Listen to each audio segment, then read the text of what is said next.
Gravitation.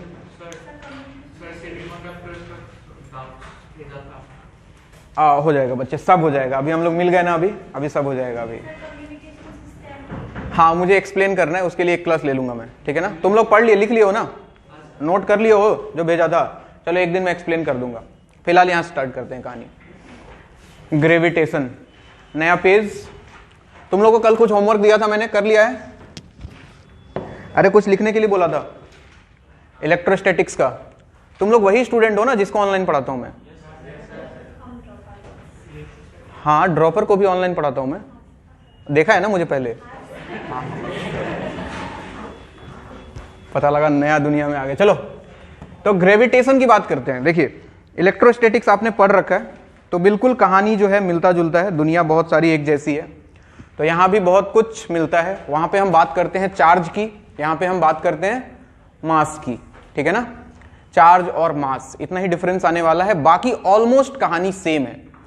Electrostatics में आपने क्या पढ़ा है कि जब चार्जेज होते हैं, दो चार्जेज पास आते हैं, तो उनके बीच में क्या लगता है, जैसे Q1 है Q2 है, दो चार्ज है, दोनों मान लो पॉजिटिव चार्ज है, तो इनके बीच में फोर्स लगेगा। कैसा फोर्स लगेगा?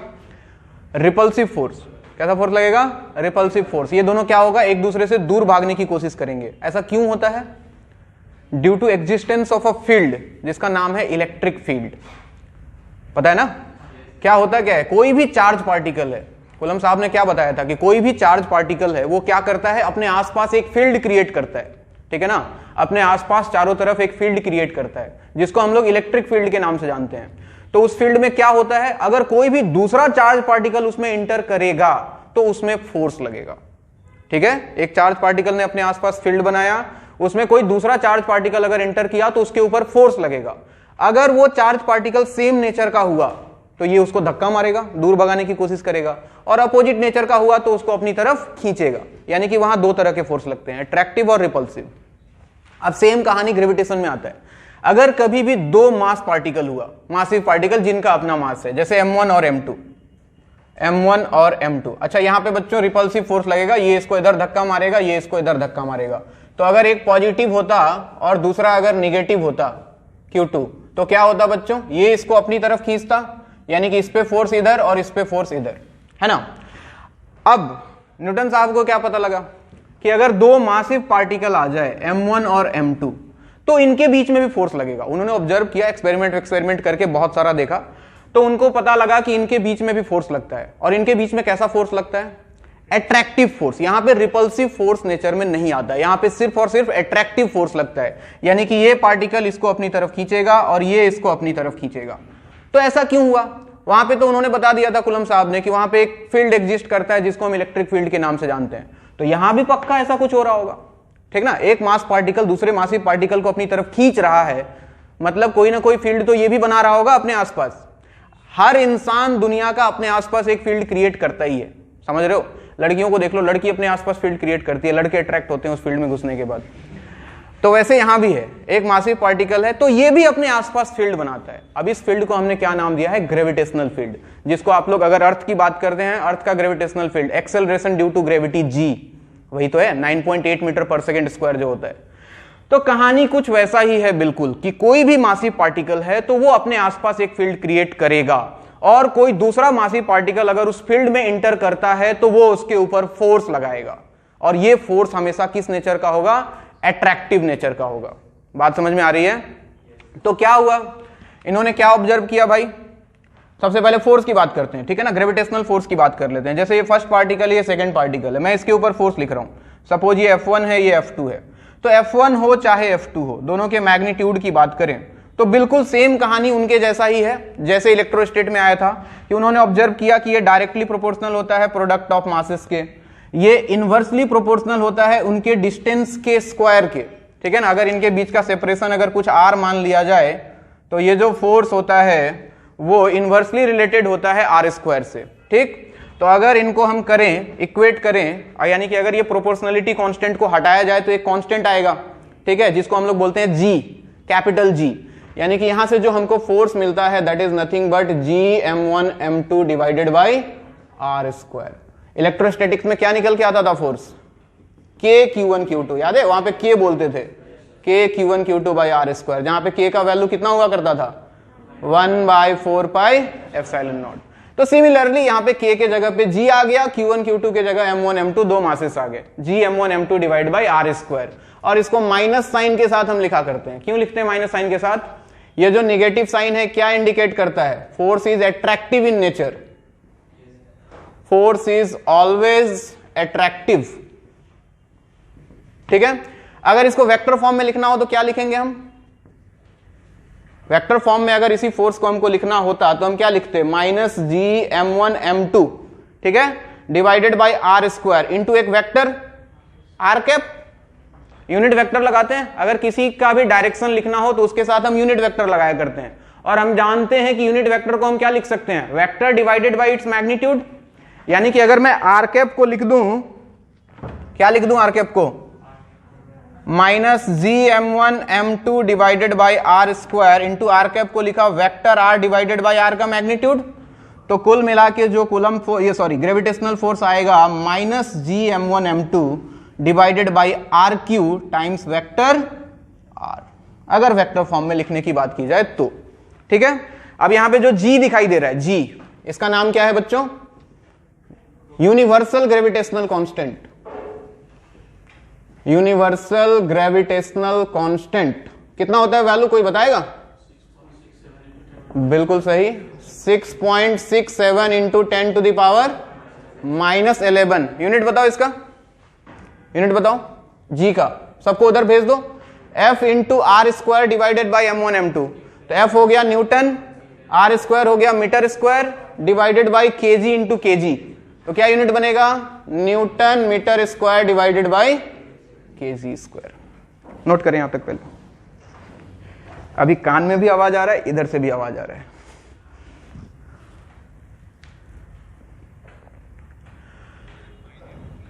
अट्रैक्टिव इन नेचर बच्चे, माइनस सिर्फ इसको इंडिकेट कर रहा है कि फोर्स जो है वो अट्रैक्टिव नेचर का है हमेशा। ठीक है,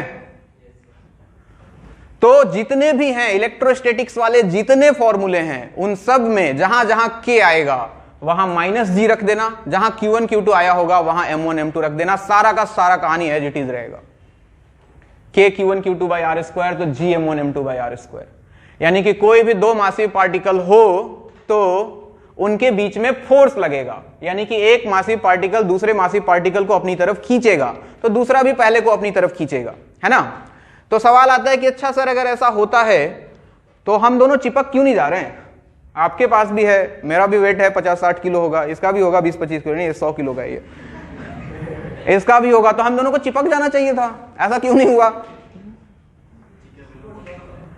क्योंकि बहुत कम है ना हमारे मासेस, कितने 50-60 किलो क्या है, वहां रख के देखो तो 10 टू द पावर माइनस 11 जी, 10 टू द पावर माइनस 11, तो फोर्स भी जो निकल के आएगा वो 10 टू द पावर माइनस 11 के टर्म में आएगा।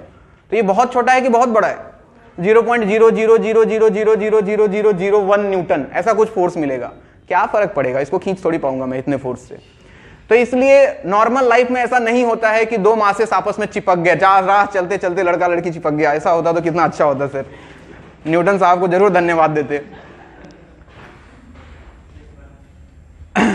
तो न्यूटन साहब, कहानी वही है, वही पुरानी कहानी, सबको पता है। न्यूटन साहब बैठे थे, एप्पल के पेड़ के नीचे बैठे थे, सेव गिरा तो उसको खाने के बजाय कुछ और सोचने लग गए, खा लेते तो झमेला खत्म हो जाता है कि नहीं, ये सब कहानी नहीं बनता, लेकिन खाया नहीं, सोचने लग गए क्यों गिरा, तो उसके पीछे देखो दुनिया कितना बड़ा निकल के आया फिर, कि भाई क्यों गिरा जमीन पे, अरे गिर गया यार, जाने दो, हर चीज के पीछे पड़ जाता है आदमी।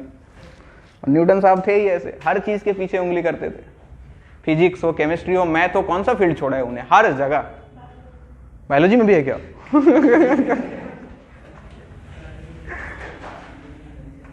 ठीक है, तो ये जो है, ये जो फोर्स लग रहा है, ये फोर्स का वैल्यू मतलब बहुत बड़े बड़े मासेस के बीच में काम आता है, जैसे अर्थ का मास और मेरा मास है ना, तो है, तभी तो मैं अर्थ के साथ चिपका हुआ हूं, वरना कहीं और चला जाता। तो बेसिकली कहानी यही है, अर्थ, मून, अर्थ, मार्स, जितने भी हैं, सूरज, पृथ्वी, चंद्रमा, इन सब के बीच में ये सब अप्लाई होता है, तो उसके हिसाब से ये फोर्स निकल के आता है। अब बात करते हैं हम फील्ड की, उस फील्ड की बात करते हैं जिसके कारण, ये तो हो गया फोर्स इतना लगता है, इसका मैग्नीट्यूड निकाल लिया हमने, डायरेक्शन हमें पता है, हमेशा अट्रैक्टिव इन नेचर होगा। अब बात करते हैं उस फील्ड की, वो फील्ड जिसके कारण ये फोर्स लग रहा है, जिसको हम किस नाम से जानते हैं, ग्रेविटेशनल फील्ड के नाम से जानते हैं। और वहां पे उसको हम चार्ज के केस में इलेक्ट्रिक फील्ड बोला करते थे। तो हेडिंग लगाओ ग्रेविटेशनल फील्ड।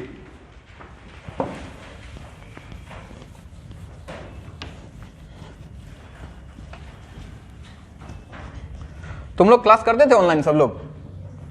अटेंडेंस कहां रहता था ऑनलाइन में? तो 25-30 दिखता था। 25-30 तो यहीं दिख रहा है, उधर 10-12 बैठा है। आज कहां से आ गया एक्स्ट्रा स्टूडेंट? आज सब गुवाहाटी घूमने आए ना तुम लोग, है ना? स्टेटस डाल दिया होगा, एंजॉयिंग इन Guwahati after 8 months।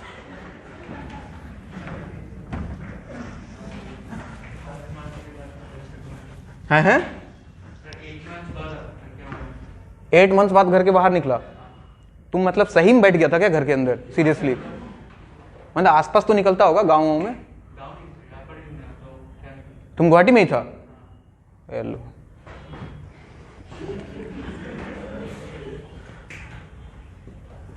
Gravitational field. हाँ जी, चार्ज के केस में बताओ। चार्ज वाले केस में अगर इलेक्ट्रिक फील्ड की बात करते थे, इलेक्ट्रिक फील्ड कैसे डिफाइन किया था? फोर्स पर यूनिट चार्ज, यही था क्या? Electric field equal to F by Q, ये होता था। तभी तो एफ का वैल्यू निकल के आता था क्यू ई, है ना? तो सेम यहां पे होगा। ग्रेविटेशनल फील्ड, उसको ईजी बोल देता हूं, ईजी। इलेक्ट्रिक फील्ड वो चार्ज के कारण है, ये ग्रेविटी के कारण। तो ग्रेविटेशनल फील्ड जो निकल के आएगा, क्या आएगा बच्चों? Force upon mass. जहां चार्ज वहां मास, फोर्स पर यूनिट मास। तो कितना आ जाएगा ईजी का वैल्यू? फोर्स था gm1 m2 by are square. यानी कि अगर मान लो ये m है, होता क्या है कहानी, ये m1 है, तो हम क्या, कैसे इसको डिराइव कैसे किया जाता है? बिल्कुल चार्ज वाले जैसा। जैसे एक चार्ज रखा है, दूसरा चार्ज, ये चार्ज को हम लोग 1 यूनिट का लिया करते थे, याद है? 1 कूलम का। तो बोलते थे कि ये जो है चार्ज, ये इस 1 यूनिट के चार्ज पे जितना फोर्स लगाएगा, फोर्स पर unit charge, that is known as electric field. तो अब ये जो मास है m, ये इस 1 यूनिट के मास पे, ये 1 यूनिट का है, जितना फोर्स लगाएगा, तो कितना फोर्स लगाएगा इसके बीच में? देखो gm m1, m1 के जगह m, तो gm divided by are square. समझ रहे हो बात? और साथ में एक माइनस साइन। यानी कि अगर कोई मास है m, यहां से r डिस्टेंस पे अगर तुमको ग्रेविटेशनल फील्ड निकालना है, तो उसका डायरेक्शन ये होगा, इजी का अपोजिट डायरेक्शन हमेशा इधर की तरफ, और उसका मैग्नीट्यूड आएगा gm divided by are square, force पर यूनिट मास।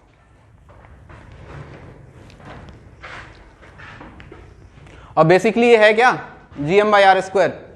अर्थ की अगर बात करेंगे तो एक्सेलरेशन ड्यू टू ग्रेविटी है यही। समझ रहे हो बात?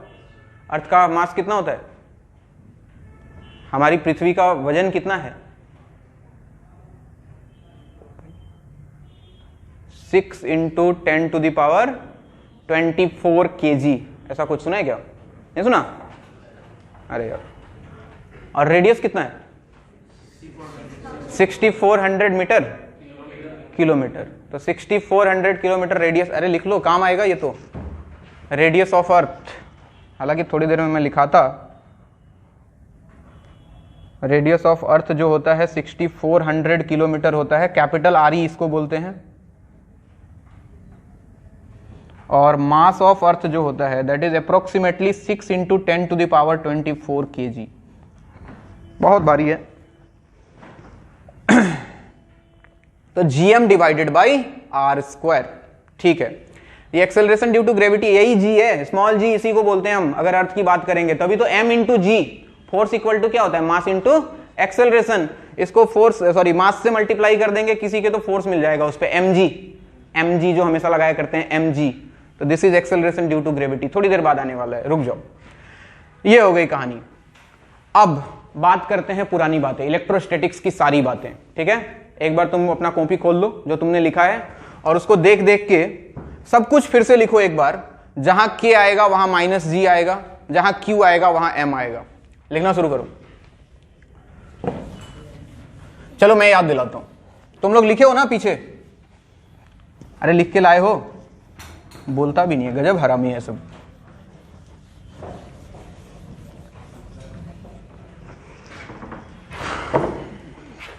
चलो मैं ही लिखा देता हूं।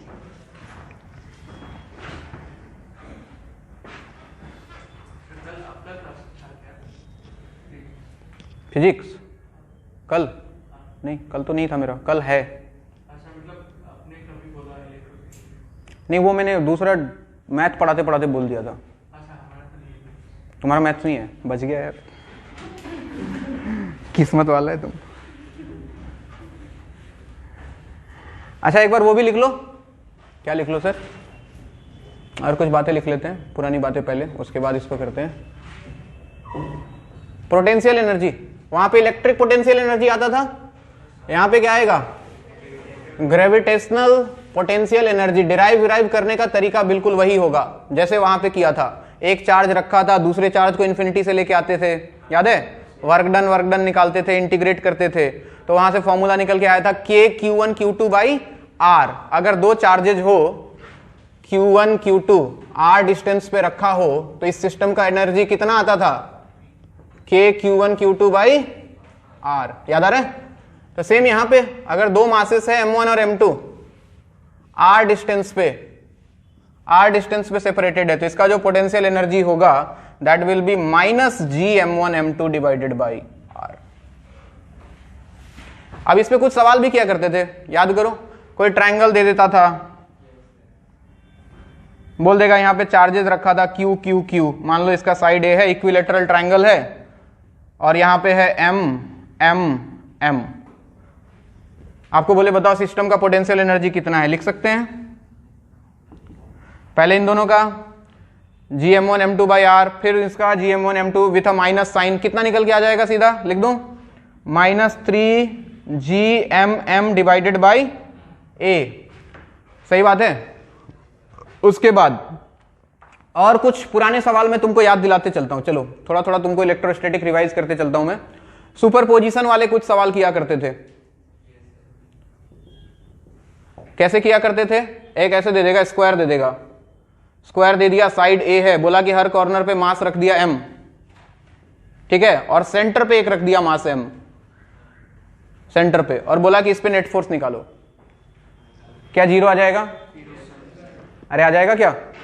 ये इसको अपनी तरफ खींचेगा, ये इसको अपनी सिमेट्री से सब कैंसिल हो जाएगा, ये इसको अपनी तरफ खींचेगा, ये इसको अपनी तरफ खींचेगा, ये सब कैंसिल। एफ नेट कितना आ जाएगा? 0। अगर मान लो और भी सवाल कराए हुए बहुत सारे, मैंने तो कराया था जब पढ़ाया था जिसको, यहां पे M M M M ऐसे रख दिया, स्क्वायर है, साइड A है, बोला कि इस वाले पे नेट फोर्स निकालो, इस पे F नेट। क्या हम निकाल सकते हैं? कितना फोर्स लगेगा इस पे? इस वाले पे कितना फोर्स लगेगा? 1 2 3 3 लगेगा ना? अरे ये तीनों तो लगाएगा इस पे, है ना? तो ये इसके इधर लगाया, सपोज F1, ये इस पे इधर लगाया, क्या ये भी F1 के बराबर होगा? ये दोनों फोर्स बराबर होगा। और ये एक लगा रहा होगा अलोंग दिस लाइन इधर, इसको F2 बोल दो, ठीक है? तो अगर इस वाले मास को देखूं तो इधर कितना फोर्स लग रहा है ऊपर वाले डायरेक्शन में? -GM² A, ठीक है? फिर इधर कितना लग रहा है? -GM² A, और इधर कितना लग रहा है? -GM², ये डिस्टेंस कितना? A। तो क्या डायगोनल A√2 हो जाएगा, तो नीचे आएगा A√2 होल स्क्वायर, यानी कि 2A लिख दो सीधा, A√2 होल स्क्वायर यानी कि 2A², ठीक है? क्या क्या? 2A। अच्छा, स्क्वायर नहीं आएगा, ओके।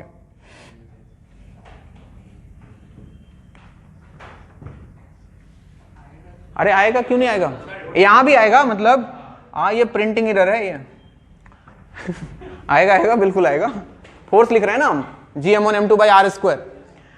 तो बताओ इन दोनों के बीच का रिजल्टेंट, ये दोनों फोर्स का रिजल्टेंट कितना भाई? ये भी कराया गया होगा कि अगर दो इक्वल फोर्स 90 डिग्री पे एक्ट कर रहा हो तो √2F हो जाता है, सबको पता है, पक्का मान लूं। और 60 डिग्री पे एक्ट करे तो दो फोर्स इक्वल मैग्नीट्यूड का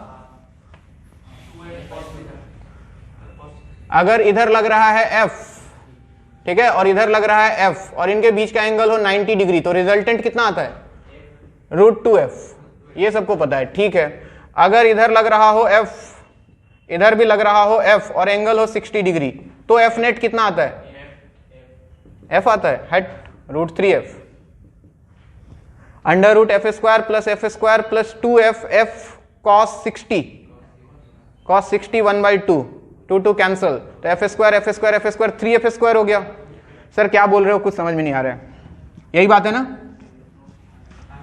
आ गया या लिखूं? वेक्टर पढ़ाऊं थोड़ी देर?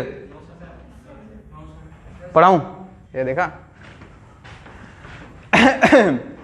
चलिए मैडम आप ही देख लो पहले, वरना आगे फिर कोमा में चली जाओगी, बोलोगी क्या आके पढ़ा के चला गया ये। अगर एक फोर्स है F1 एक फोर्स है F2, उनके बीच का एंगल है थीटा, तो F नेट हम लिखा करते थे under root F1 square plus F2 square plus 2F1 F2 cos theta. ये तो पता होगा, वेक्टर का रिजल्टेंट, दो वेक्टर का रिजल्टेंट।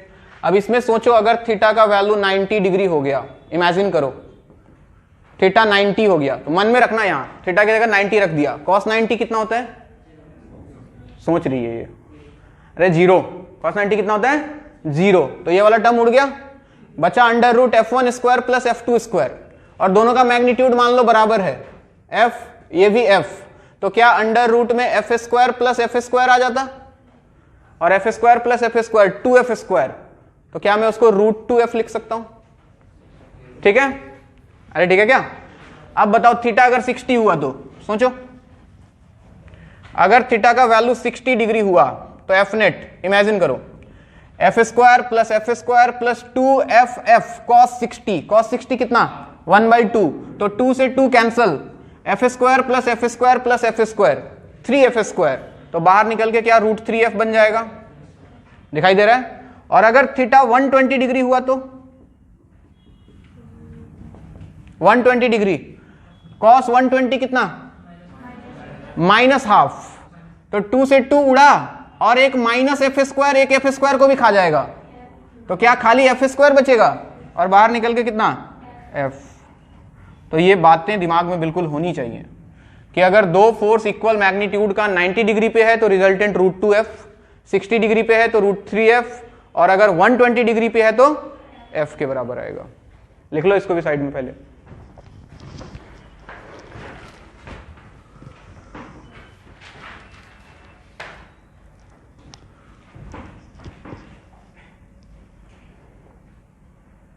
तुम लोग कब आए गुवाहाटी? कल?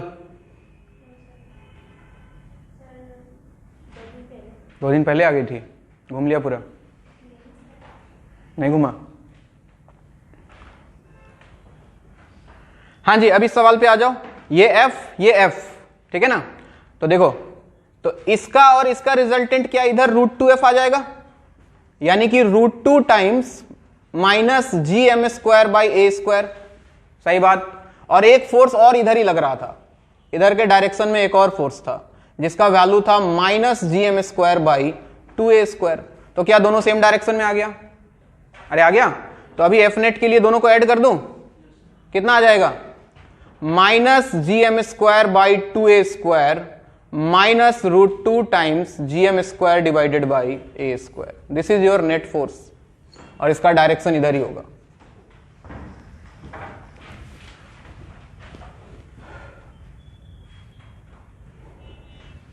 तो ये सब सवाल हम लोग वहां कर चुके हैं, ये सब यहां नहीं पूछा जाता है ग्रेविटेशन में, बिल्कुल इसका कोई जरूरत नहीं है यहां पे। क्या क्या? हाँ बोलो बच्चे, क्या बोल रहे हैं? नेट फोर्स, हाँ बिल्कुल बोल देंगे ना। देखो, अरे बोल रहा हूं, देखो ना, एक इधर एक इधर, ये दोनों बराबर था, इक्वल था दोनों, मैग्नीट्यूड देखो दोनों का सेम है, तो इन दोनों 90 डिग्री पे है, तो इसका रिजल्टेंट इधर मिलेगा 45 डिग्री पे, दैट इज √2f। देखो इसको √2 से मल्टीप्लाई कर दिया, तो इसका और इसका रिजल्टेंट ये वाला हो गया, ये जो दिख रहा है, और एक पहले से लग रहा था इस डायरेक्शन में, ये वाला जो ये वाला मास लगा रहा था इस पे, तो दूसरा ये वाला है, सॉरी ये वाला। अब दोनों का डायरेक्शन सेम हो गया, तो इसको और इसको ऐड कर दिया, एफ नेट मिल गया।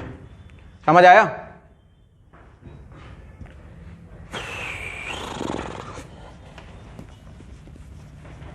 ये लिख लिया, मिटाऊं? सबका हो गया? तो ये बात कर रहे थे हम, चले गए पुराने जमाने में, वापस आते हैं। तो पोटेंशियल एनर्जी की बात कर रहे थे, gravitational potential energy that is Gm1m2 divided by R। तो पोटेंशियल एनर्जी से फिर पोटेंशियल डिफाइन हो जाता था। What is potential? Electric potential याद करो, potential energy per unit charge. अरे याद है, पोटेंशियल जो होता था भी U बाई क्यू ही तो होता था, potential energy per unit charge, इसकी जब बात करते थे तो सेम यहां भी जब ग्रेविटेशनल पोटेंशियल की बात होगी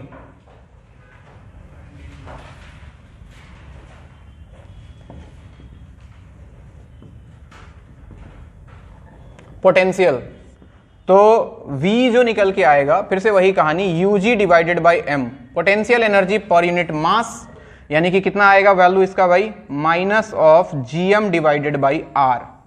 यानी कि अगर कोई मासिव पार्टिकल है M, तो यहां से R डिस्टेंस पे जो पोटेंशियल का वैल्यू आएगा that is minus Gm divided by R।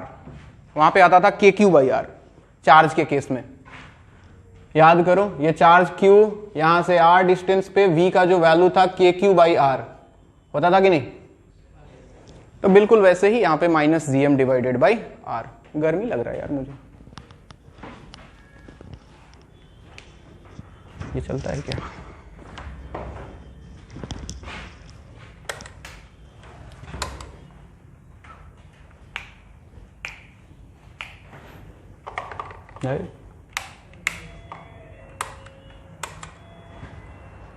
अरे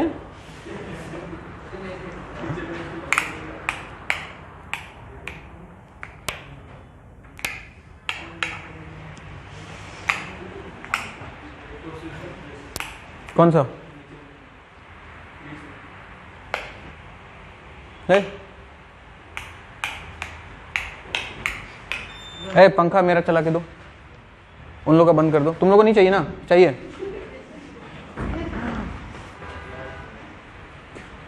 ऐसे को घुमाओ थोड़ा, उधर देख रहा है ये।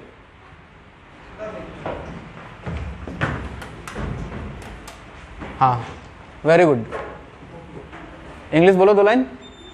ये आजकल इंग्लिश में बात करता है।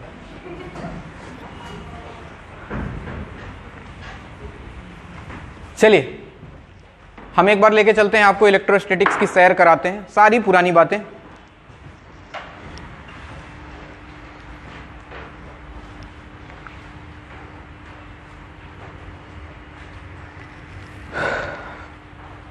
सबसे पहले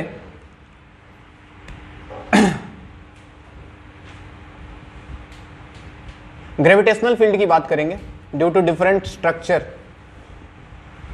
तुमको याद भी होगा, मुझे बताते जाना, ठीक है ना?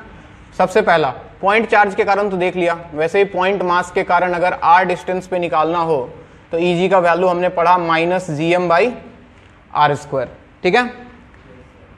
याद करो, रिंग, अगर एक रिंग है, इसका मास m है और इसके एक्सिस पे x डिस्टेंस पे अगर हमको एक ग्रेविटेशनल फील्ड निकालना है, चार्ज वाला याद करो, KQX divided by x square plus R square. अगर इसका रेडियस R है तो वहां पे आता था KQX divided by x square plus R square power 3/2। अगर तुमने लिखा हो तो शायद यही होगा। तो यहां पे क्या होगा, K के जगह माइनस G, Q के जगह M x divided by x square plus R square power 3/2। अरे ठीक है कि नहीं? इसमें ग्राफ भी बनता था ऐसे पहाड़ जैसा दोनों तरफ, याद है? इसमें रिंग के केस में ऐसा ग्राफ बनाया होगा तुमने, ऐसे 2 मैक्सिमा मिलता था, x equal two plus minus r/√2 पे। कुछ लोग तो कोमा में है। अच्छा ये होता था क्या? क्यों स्ट्रेट लाइन होगा? नहीं, यही होता है, पहले इंक्रीज करता है फिर मैक्सिमम जाता है x इक्वल टू r/√2 पे, फिर डिक्रीज कर जाता है, इन्फिनिटी पे जाके 0 हो जाता है।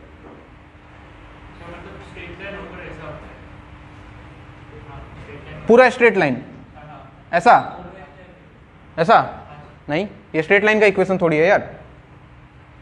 अरे ऊपर x है, नीचे भी x है, y equal to M x नहीं है ये, कंफ्यूज मत हो, कर्व होगा ये, ऐसा होता था ग्राफ। तो इसके केस में उल्टा हो जाएगा बच्चों ग्राफ, ठीक है ना। अगर ग्राफ बनाना हो x इधर इजी, तो यहां जहां ऊपर होता था वहां नीचे, और जहां नीचे होता था वहां ऊपर, ऐसा। ये होगा r/√2 x का वैल्यू, और यहां पे -r/√2, ऐसा कुछ बनेगा। बनाते जाओ।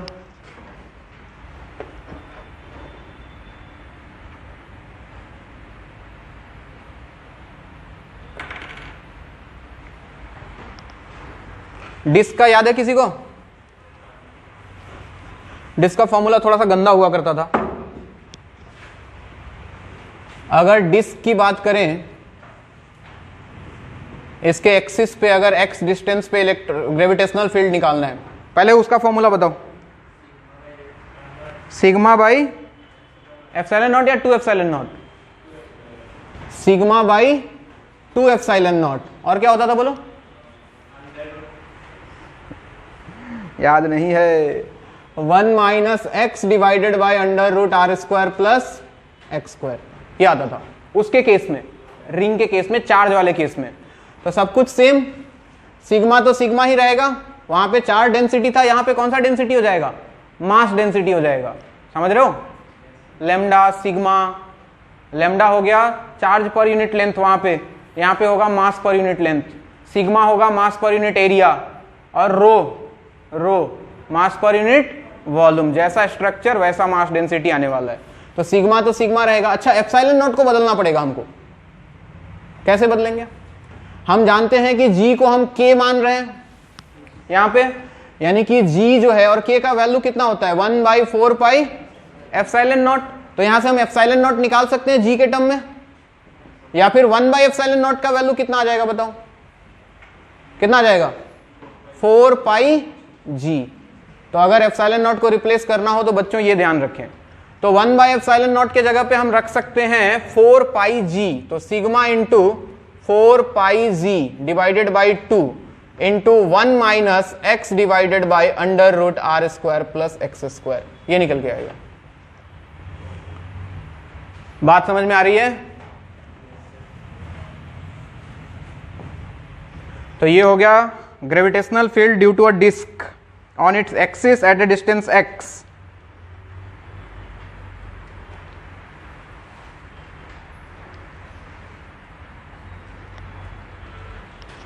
हॉलोस्फेयर याद है? हॉलोस्फेयर ड्रॉपर वाले तुम लोग पढ़ चुके हो क्या? हॉलोस्फेयर का इलेक्ट्रिक फील्ड वगैरह अंदर बाहर सब पढ़े हो? बताओ। यहां से 3 सिचुएशन में निकालना होता है, एक तो अंदर सेंटर से, एक सरफेस के ऊपर, और एक बाहर। तो अगर इस डिस्टेंस को r मान लेता हूं, r, ठीक है, और इसका रेडियस मान लो कैपिटल R है, तो 3 केस के लिए बताओ। सबसे पहला केस, अगर r का वैल्यू लेस देन r हुआ, मतलब समझ जाओ कि मैं अंदर वाले पॉइंट की बात कर रहा हूं, अंदर वाले पॉइंट पे कितना होगा? 0। क्यों 0 होगा? अंदर कोई चार्ज ही नहीं है, सारा चार्ज तो सरफेस पे रहेगा, या फिर सारा मास बात करें तो सरफेस पे रहेगा। गॉस लॉ लगाते थे, E.ds integral E.ds equal to Q enclosed divide by epsilon naught. चलो छोड़ो हटाओ, जब पढ़ना तब जान लेना, ठीक है। अंदर कुछ नहीं है, अंदर कोई फील्ड नहीं होगा, Eg का वैल्यू आएगा बच्चों 0। दूसरा, अगर r का वैल्यू इक्वल टू r, तो क्या आता था? KQ by r, capital R है ना, रेडियस, तो यहां पे डायरेक्ट लिख दो ना, Eg का वैल्यू आ जाएगा -gm divided by r, r या r²? और थर्ड केस में अगर r का वैल्यू ग्रेटर देन r हो गया, यानी कि सरफेस के बाहर, तो कितना मिलेगा बच्चों? -gm by r²। ये बिल्कुल पॉइंट चार्ज जैसा बिहेव करने लग जाएगा, पॉइंट मास के जैसा। अगर ये पॉइंट बाहर निकल गया, यानी कि बाहर किसी पॉइंट पे निकालना है, तो हम ऐसा एज्यूम कर सकते हैं कि इसका सारा मास जो है इसके सेंटर पे है, और वो पहले केस में चला जाएगा -gm बाई r²। बिल्कुल पॉइंट मास के जैसा बिहेव करेगा ये।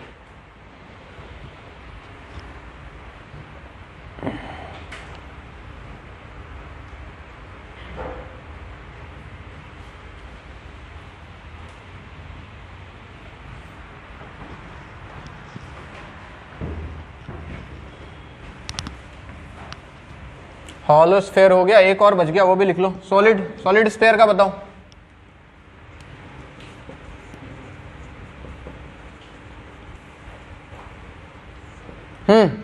सॉलिड स्फेयर, फिर से वही 3 केस, अंदर बाहर ऊपर।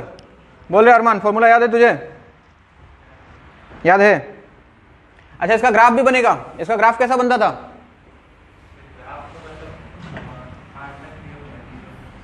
है इलेक्ट्रिक फील्ड वाले में, सॉरी चार्ज वाले में जो ग्राफ बनता था, मुझे जहां तक याद है अंदर तो 0 है, तो यहां तक कुछ नहीं होता था, और R इक्वल टू R के बाद ऐसे डिक्रीज करता था, ऐसा कुछ ग्राफ बना करता था, अगर थोड़ा बहुत याद आ रहा हो।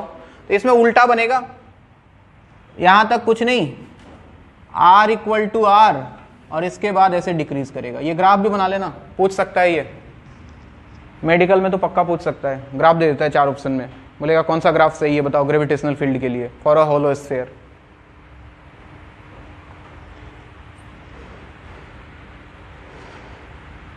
हाँ जी, सॉलिड स्फीयर मतलब मटेरियल पूरा भरा हुआ है इसमें, सेंटर से r डिस्टेंस के किसी पॉइंट पे अपने को निकालना है।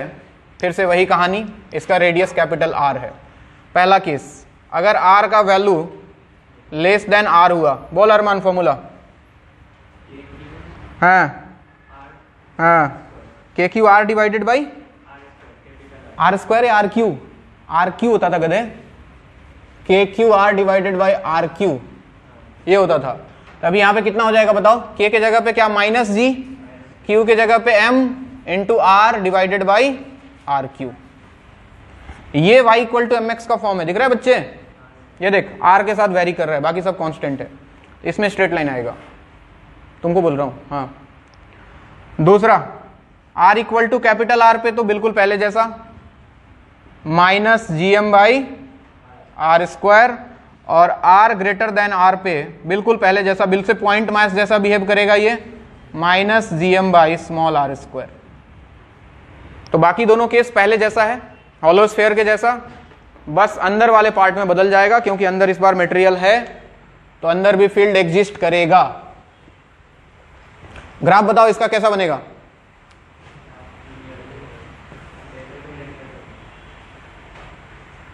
हाँ जी, तो सबसे पहले देखो स्ट्रेट लाइन है, y equal to minus M X, ये कहां तक? r equal to capital R तक, और उसके बाद देखो hyperbola inversely proportional to R square, तो ऐसा कुछ।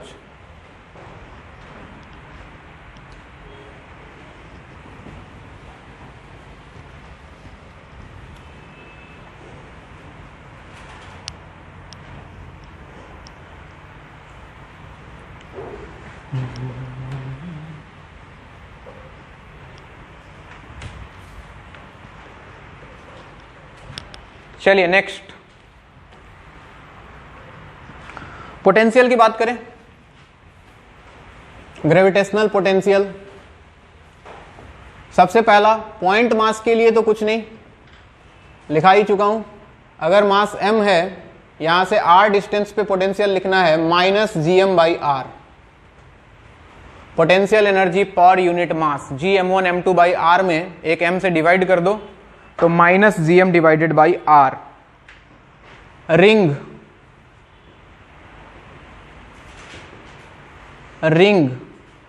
x डिस्टेंस पे, इसका कैपिटल R रेडियस है। बोल अनुमान, पोटेंशियल का फॉर्मूला क्या होता था? K Q by under root X square plus R square. तो यहां क्या हो जाएगा बताओ? Minus G M divided by under root X square plus R square. खत्म, सेम ही तो है फॉर्मूला, दोबारा तुमको कुछ याद नहीं करना है, फॉर्मूला एक बार ही याद करना है, सिर्फ इलेक्ट्रोस्टेट में। यहां पे तो खाली रिप्लेस करना है। हॉलो स्फीयर,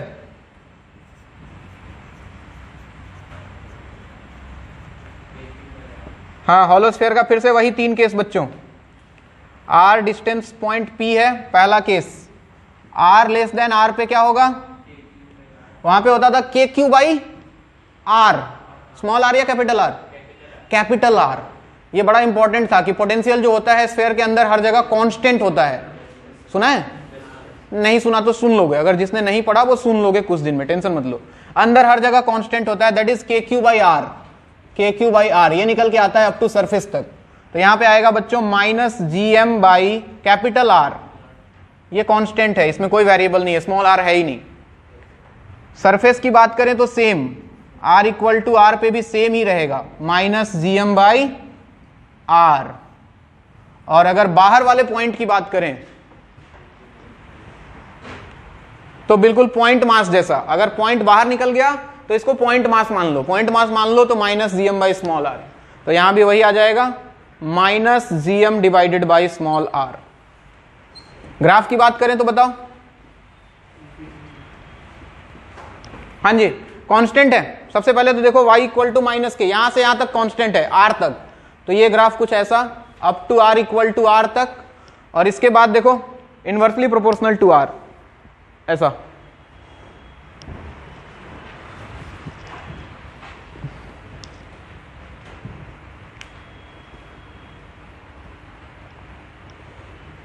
तुम लोग इसलिए बोला था पढ़ के आना, क्योंकि सब कुछ वही है, सब कुछ। ड्रॉपर वालों का कहां तक हुआ है इलेक्ट्रोस्टेट? तुम ड्रॉपर का है, कहां तक हुआ है? हॉलोस्फीयर तक हुआ है। अच्छा हाँ, रिंग वाले का ग्राफ कैसा ग्राफ बनेगा सोच, अंडर रूट में एक्स स्क्वायर है, चेक करना पड़ेगा वैल्यू पुट करके। x इक्वल टू 0 पुट करेगा तो minus G M by R, ठीक है ना, फिर x का वैल्यू थोड़ा बढ़ा r, तो minus G M by root two R, तो वो डॉट डॉट कुछ अजीब सा ग्राफ आएगा, वो इंपॉर्टेंस नहीं है उसका, जो जरूरत है मैं बनवा देता हूं। हाँ भाई सॉलिड स्फीयर,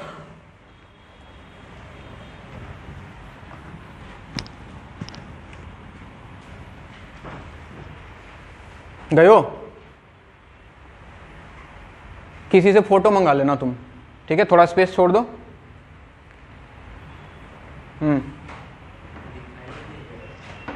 क्या दिखाई नहीं दे रहा है? बहुत दिन बाद देख रहा है ना, कुछ और देखने का आदत हो गया है तुझे। चश्मा लगाना पड़ेगा। तुझे देख के भी लग रहा है भाई तू खाता पीता नहीं है क्या, सूखते जा रहा है, आंख वाँख लग रहा है अंदर चला गया है तेरा। थोड़ा मुर्गा मटन थोड़ा दबाओ कस के, क्या तुम देखा मेरे पीछे पड़ गया आराम ही। फंक्शन वाले में ऐसा था, मैं पेट वेट निकला हुआ था, तो फंक्शन से कैलकुलस खत्म होते होते देख कैसा हो गया।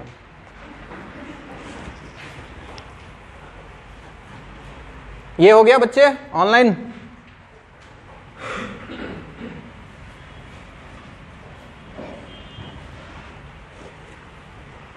चलिए एक बच गया और, सॉलिड स्फीयर लिख लो उसका भी।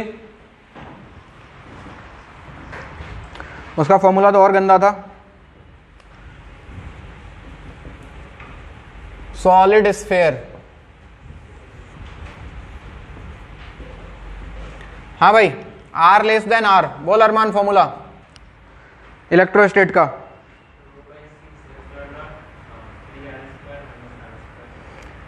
रो बाई नहीं, M के टर्म में बोल, नहीं याद है?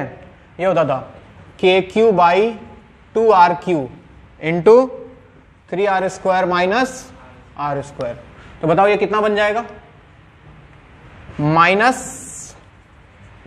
GM divided by 2RQ into 3R square minus R square. हाँ जी, सरफेस पे कितना होगा, स्मॉल r की जगह कैपिटल R रख दो, तो वही आएगा GM बाई R स्क्वायर जो पहले आया था हॉलो स्फीयर के केस में, minus GM by R square. और बाहर के लिए फिर से ये पॉइंट मास ही रहेगा बच्चों, यानी कि इजी का value minus GM by small r square. Graph देखो कैसा बनेगा, इक्वेशन देखो, हालांकि तुमको मैथमेटिक्स का बहुत आइडिया तो नहीं है बट स्टिल, ये देखो माइनस एक्स स्क्वायर है, y equal to minus X square है, ये पैराबोला जिसका मुंह ऊपर की तरफ या नीचे की तरफ, जो भी है। इधर आओ, अच्छा उसमें कैसा ग्राफ बनता था इसका, किसी को याद है? r इक्वल टू r तक तो पैराबोला होता था ऐसा, और उसके बाद हाइपरबोला हो जाता था, किसी को याद है ये वाला ग्राफ? जिसने पढ़ा है वो, जिसने नहीं पढ़ा है वो पढ़ लोगे, ऐसा होता था। तो यहां पे देखो उल्टा हो जाएगा कहानी। मैं पोटेंशियल लिख रहा हूं ना, तो बोलते काहे नहीं हो भाई?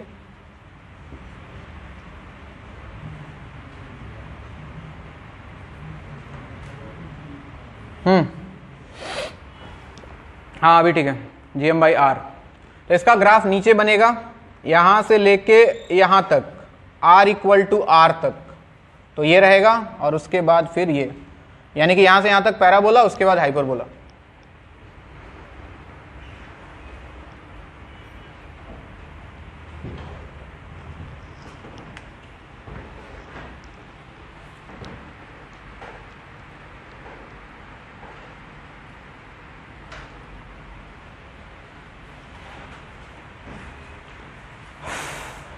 जिन लोग का नहीं हुआ है वो लोग रिलेट कर पाओगे, 1-2 क्लास के अंदर आप लोग का होगा इलेक्ट्रोस्टैट में जब, और जिनका हो गया उनको पता है। तो यहां तक कहानी बिल्कुल इलेक्ट्रोस्टैटिक्स है, ठीक है। K को -G से रिप्लेस करना है, Q को M से रिप्लेस करना है, सारा कहानी खत्म। तो स्टार्टिंग वाला पोर्शन यहां तक है। अब इसके बाद शुरू होता है चैप्टर मेनली, ठीक है। कहानी शुरू होगा एक्सेलरेशन ड्यू टू ग्रेविटी से। हेडिंग लगाए, acceleration due to gravity.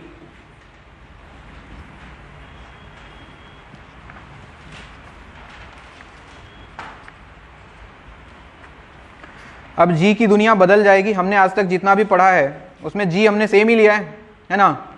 Kinematics वाइनेमेटिक्स जो भी पढ़ते हैं हम लोग, उसमें जी का वैल्यू थोड़ी बदलता है, या तो 9.8 होता है या तो 10 होता है। क्यों नहीं बदलता है? क्योंकि हम लोग अर्थ सरफेस के आसपास ही अपना सारा काम कर रहे होते हैं। बॉल उछालते हैं, गेंद फेंकते हैं, जो भी करते हैं, सारा कहानी अपना अर्थ सरफेस के आसपास हो रहा होता है। लेकिन अगर हम धरती से बहुत ऊपर चले जाएं, बहुत ऊपर मतलब कितना किलोमीटर, 10-20 किलोमीटर ऊपर चले जाएं, ठीक है, तो कहानी कुछ और होगा। धरती के अंदर चले जाएं तो कहानी कुछ और होगा, एक्सेलरेशन ड्यू टू ग्रेविटी बदल जाएगा। तो हमको वही पढ़ना है कि हाइट के साथ कैसे चेंज होता है, डेप्थ के साथ कैसे चेंज होता है। अर्थ रोटेट करता है तो रोटेशन के कारण भी एक्सेलरेशन ड्यू टू ग्रेविटी बदल जाता है। जी का वैल्यू इक्वेटर पे कुछ और मिलता है, पोल पे कुछ और मिलता है, समझ रहे हो। हर जगह वैल्यू अलग अलग है कहानी। तो सबके बारे में हम धीरे धीरे कहानी स्टार्ट करते हैं। सबसे पहले हम पढ़ेंगे, हेडिंग लगा लो, एक्सेलरेशन ड्यू टू ग्रेविटी। उसमें लिखो पहला point, variation of G, small G, due to height. Variation of G due to height.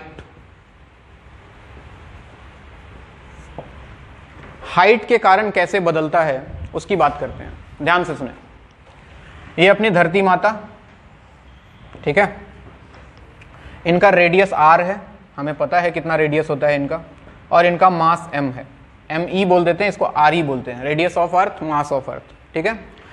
मान लो यहाँ पे कोई सरफेस पे अगर कुछ रखा हुआ है मास m, लेट अस अज्यूम यहाँ रखा हुआ है, ठीक है। तो हमने पढ़ लिया, क्या पढ़ लिया कि हर मासिव पार्टिकल का अपना एक फील्ड होता है जिसको हम लोग ग्रेविटेशनल फील्ड बोलते हैं।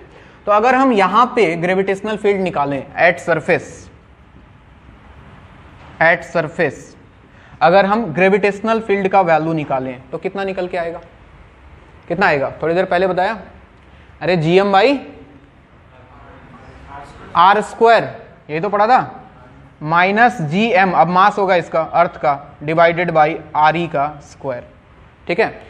रियलिटी में यही एक्सेलरेशन ड्यू टू ग्रेविटी है। अच्छा, हमने आपको पढ़ाया कि E जो होता है वो फोर्स पर यूनिट मास होता है। तो फोर्स का वैल्यू अगर निकालना है तो मास को E से मल्टीप्लाई कर देना चाहिए, है ना। तो अगर इस पे कितना फोर्स लग रहा है अगर हमें फाइंड करना है तो क्या मैं फोर्स इक्वल टू लिख सकता हूं उस ब्लॉक का मास मल्टीप्लाइड बाई EG, लिख सकते हैं, M इंटू EG। और रियलिटी में फोर्स क्या होता है बच्चों? mg। फोर्स उस पर कितना लगता है? mg, यानी कि mg equal to M into EG। m से m चाहो तो उड़ा दो, तो g का जो वैल्यू आता है वो बच्चों और कुछ नहीं EG के बराबर आता है। और EG क्या है? -GME divided by RE square. जब यहां पे हम g का वैल्यू रख देंगे 6.67 into 10 to the power -11, me का वैल्यू रख देंगे 6 इंटू 10 टू द पावर 24, और RE का वैल्यू रख दें अगर 6400 किलोमीटर, यानी कि multiplied by 10 to the power 3 metre, तो यहाँ से जो g का वैल्यू निकल के आता है वो कितना निकल के आता है, 9.8 मीटर पर सेकेंड स्क्वायर। ये बात है सरफेस की, यानी कि अर्थ के सरफेस पे हम इतना एक्सेलरेशन ड्यू टू ग्रेविटी हम फील कर रहे हैं, ठीक है ना।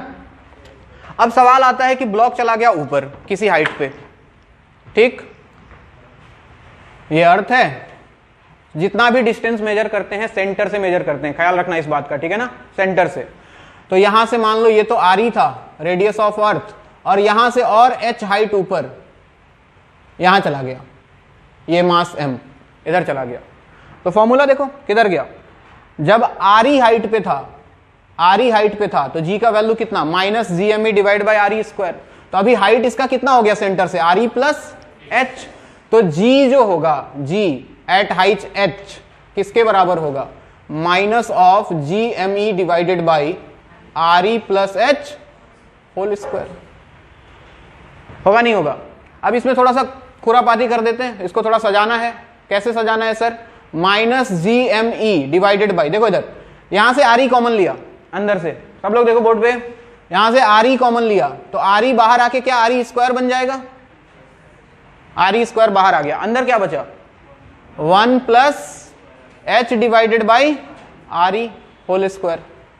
सही है। ऐसा क्यों किया, ताकि मैं इसको स्मॉल g लिख सकूं। देखो ध्यान से, ये क्या मैं इसको स्मॉल g लिख सकता हूं जो सरफेस पे था, GME बाई आर स्क्वायर को। तो GH का जो वैल्यू आया small g divided by 1 plus h by R क्या होल स्क्वायर। अब इसमें थोड़ा सा और खुरापाती करो, बाइनोमियल थ्योरम लगा देते हैं, थोड़ा सा बाइनोमियल थ्योरम, कोमा मत जाना, बहुत थोड़ा सा। हमने इसको लिखा GH equal to G divided by, इसको ऊपर ले जाओ, G इंटू क्या मैं इसको 1 plus h by R power -2 लिख सकता हूं। अब बाइनोमियल थ्योरम एक चैप्टर है मैथमेटिक्स का वो क्या बोलता है कि 1 plus X to the power n है, तो इसको हम लिख सकते हैं 1 plus nx plus n into n minus 1 by factorial 2 into X square plus dot dot dot, ऐसे चलते रहता है इनफाइनाइट तक। अब ये सेम चीज यहां अप्लाई कर रहा हूं मैं, ठीक है। अब यहां अगर अप्लाई करूं, ध्यान से देखो, तो ये बनता g इंटू 1 प्लस nx, यानी कि ये पावर आके इसके साथ मल्टीप्लाई होगा, -2 into h by R plus something something something चलता रहेगा। अब चूंकि आगे आने वाला टर्म बहुत छोटा है, रेडियस ऑफ अर्थ तो बहुत बड़ा है ना, ठीक है ना, उसमें स्क्वायर भी आएगा उसका, ठीक है, क्यूब आएगा, तो नीचे और बड़ा हो जाएगा और आगे वाला क्वांटिटी बहुत छोटा हो जाएगा। तो इसके बाद वाले को इग्नोर कर देते हैं, वो इतना छोटा है कि उसका जरूरत नहीं है हमें।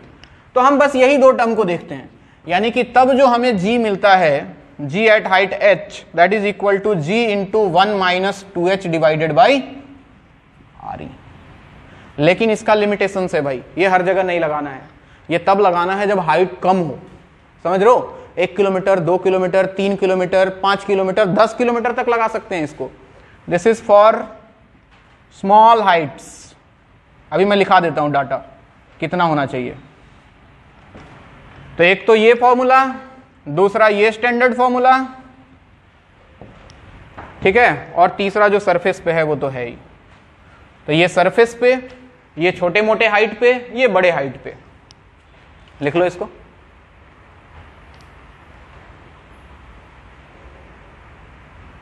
और ये जो g दिख रहा है फॉर्मूले में, g, ये g, ये वाला g है सरफेस वाला, ऑन अर्थ सरफेस।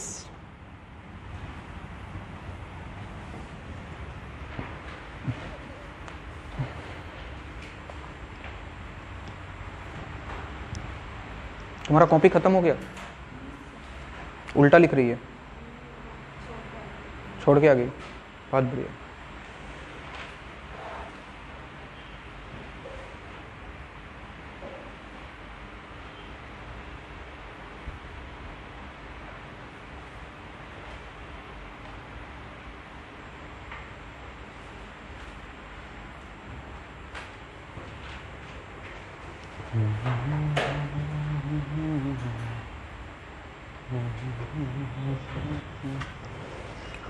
तो जैसे जैसे हम सरफेस के ऊपर जाएंगे g का वैल्यू बदलता जाएगा। अच्छा, घटेगा कि बढ़ेगा? घटेगा, देख के फील आ रहा है, देखो ना, g into G divided by something, घटेगा ना, तो जी का वैल्यू ऊपर जाएंगे तो घटता है, और धरती के अंदर जाए तो, अंदर घुसे तो सुरंग करके बढ़ेगा, तब भी घटेगा। घटेगा क्या?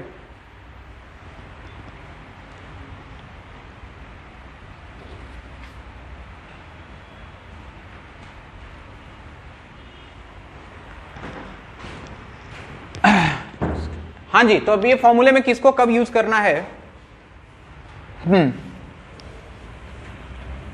कितना किलोमीटर तक होता है? 2, ये जी का वैल्यू वैलिड होता है 0 से 8-9 किलोमीटर तक।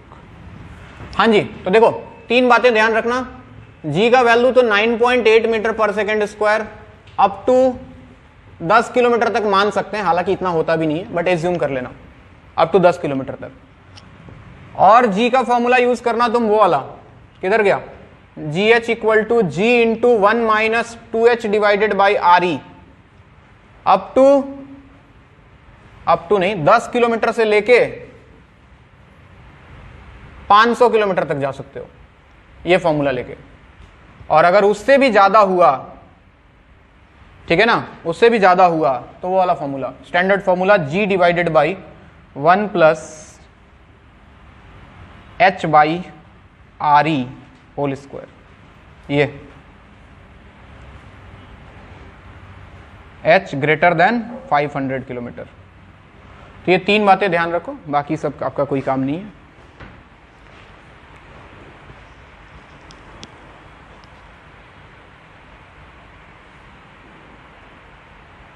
ठीक है ना, निकाल सकते हो? इस पे सवाल आ जाए तो कर पाओगे? बोल दे कि यहां से चले गए हम कितना किलोमीटर, 20 किलोमीटर ऊपर, तो बताओ वहां पे जी का वैल्यू कितना आएगा? मून पे चले गए तो कितना आएगा? डिस्टेंस पता होना चाहिए बस, कितना दूर जा रहे हैं हम।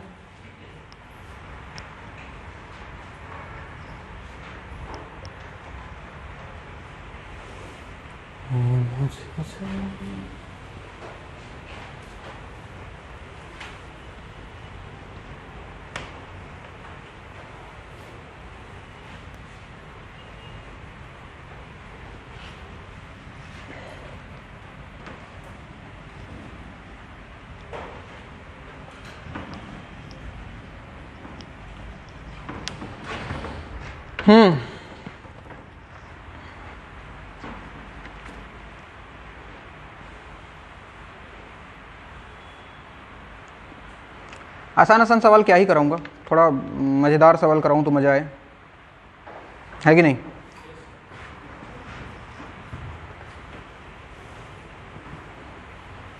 ये अपनी धरती है, मतलब सरफेस है, यहां से RE/4 इतना हाइट से क्या किया? एक मास m ड्रॉप कर दिया,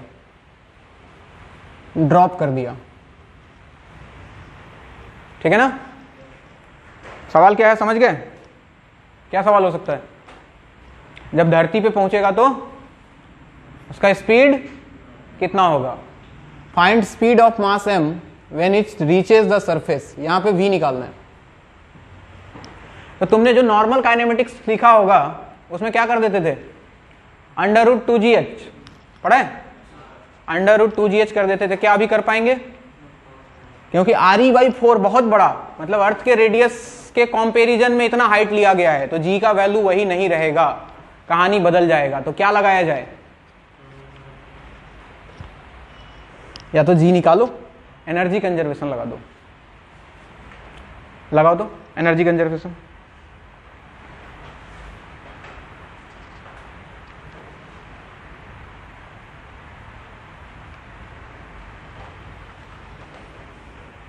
हाँ जी, कंजर्व करो एनर्जी को, इनिशियल और final.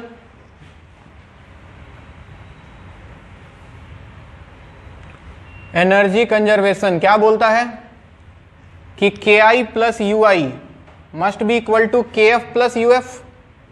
Initial kinetic plus potential must be equal to final kinetic plus potential.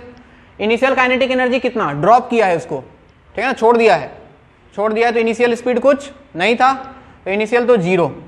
अच्छा, potential energy, gravitational potential energy कितना? Gm1m2 by R।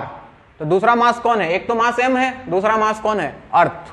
तो अर्थ से तो क्या लिखूं मैं? माइनस Gm डिवाइडेड बाई कितना डिस्टेंस? R का वैल्यू कितना? R plus RE/4। बार बार बोल रहा हूं, हमेशा डिस्टेंस मेजर करते हैं अर्थ के सेंटर से। कहां से मेजर करते हैं? सेंटर से। तो इसके नीचे RE और, तो RE प्लस RE/4। बात समझ में आ रही है? चलिए फाइनल, मान लो यहां आते आते इसका स्पीड हो गया v, तो काइनेटिक एनर्जी इसको कुछ मिला होगा, कितना? Half mv²। ठीक है, और फिर पोटेंशियल एनर्जी यहां पे आने के बाद कितना हो जाएगा?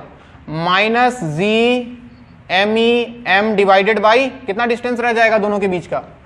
RE। अर्थ के सेंटर से बॉल सरफेस पे आ चुका है। निकाल लो, यहां से भी निकाल सकते हैं। इसको इधर भेज दो, इधर आ गया तो Gm divided by RE, minus इधर आके प्लस हो गया, minus Gm divided by 4RE plus RE 5RE/4। तो 5RE और 4 ऊपर चला गया, equal to half mv²। m उड़ गया मार्केट से, दोनों तरफ से। हाँ जी, कितना आ जाएगा ये बताओ? Gme/RE कॉमन कर लो दोनों से, Gme/RE कॉमन कर लें तो यहां बचेगा 1, यहां बचेगा -4/5 इक्वल टू हाफ v²। कितना आ गया? ये आ गया 5 - 4 यानी कि 1/5। तो Gme/RE इंटू एक 5 और आया, 1 - 4/5 किया तो 1/5 equal to half into v²। तो v² का वैल्यू आ गया बच्चों, 2 को इधर भेज दें तो 2/5 Gme divided by RE। So v is under root 2 Gme divided by 5 RE। Simple calculation है, करो ध्यान से।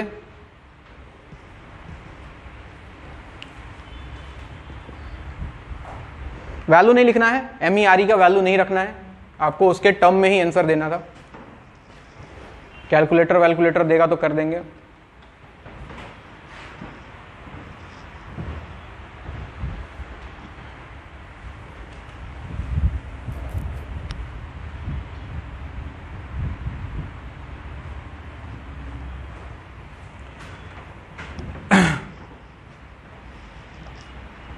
अच्छा, अर्थ का रेडियस अगर कम हो जाए, अर्थ का रेडियस कम हो जाए, RE का वैल्यू, कोई बोले कि अर्थ का रेडियस अचानक से आधा हो गया, तो G का वैल्यू सरफेस पे कितना मिलेगा? बताओ तो, लिखो, सवाल लिखो, लिख ही लो।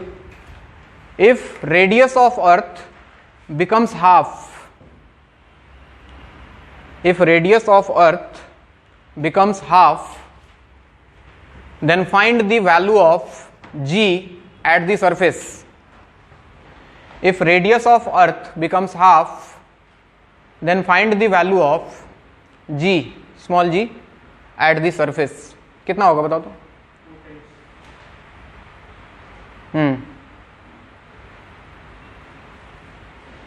स्मॉल g का सरफेस पे एक ही तो फॉर्मूला है, Gm/RE²।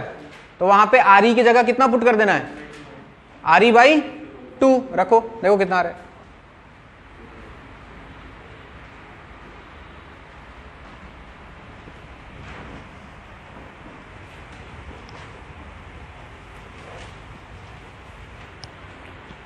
सरफेस पे G का फॉर्मूला था -Gme/RE², ये था।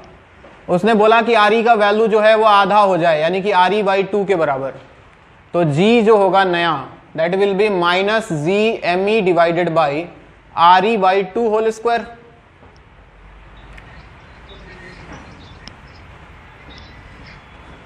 अरे गाना कौन बजा रहा है?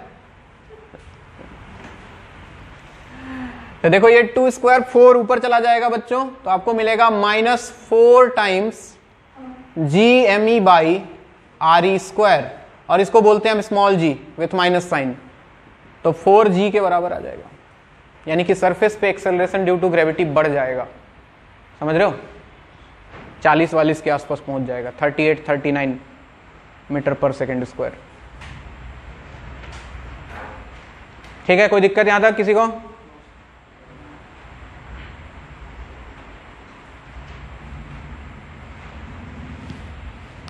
तुम लोग का हॉस्टल खुल गया क्या? हॉस्टल पीजी सब खुल गया? हाँ खुल गया, सब आ गया, कोरोना खत्म हो गया? इतना दिन बेवकूफ बना दिया ना, खोलना ही था तो पहले ही खोल देता, 5-10 केस था तभी खोल देता। नहीं, अभी सब रेडी हो, मेंटली प्रिपेयर्ड हो गया कि अब देखा जाएगा, अब होगा तो देख लेंगे अभी। चलो कोई नहीं, बहुत दिनों बाद सही, लेकिन एक चीज़ अच्छा हुआ है कि ऑनलाइन में तुम्हारा क्लासेस चलते रहा है जितना भी चला है, तो नो डाउट कहीं ना कहीं तुम्हारा सिलेबस तो आगे खिसका ही है, बहुत आगे।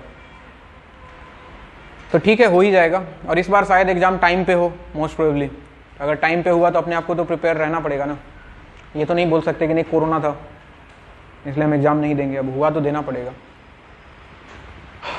कोई बात नहीं, हो जाएगा, बिल्कुल टेंशन मत लो, अपना काम करो, जब जागो तभी सवेरा, वापस से पढ़ाई लिखाई स्टार्ट करो। हालांकि तुम्हारा आदत छूट गया होगा पढ़ने का, बट फिर से स्टार्ट करो और कोशिश करो एग्ज़ाम के पहले तक तुम्हारा प्रिपरेशन फिर से ठीक ठाक हो जाए।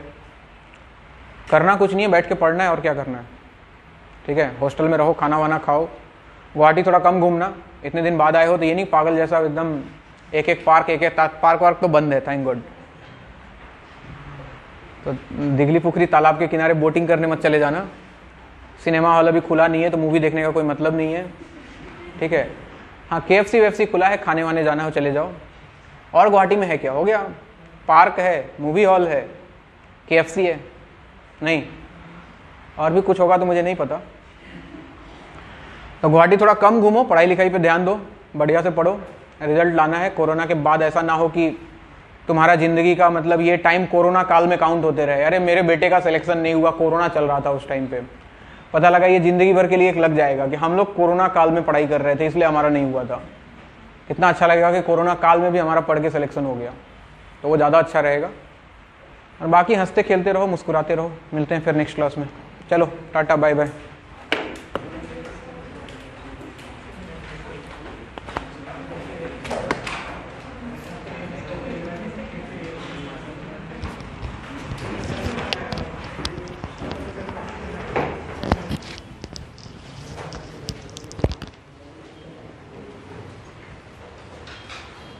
क्या सिस्टम लगाना पड़ता है भाई साहब, आदत हो गया अब तो धीरे धीरे। सर क्या रिकॉर्डिंग हो रहा अभी हो ही रहा है, ये अपने आप बंद नहीं होता है क्या?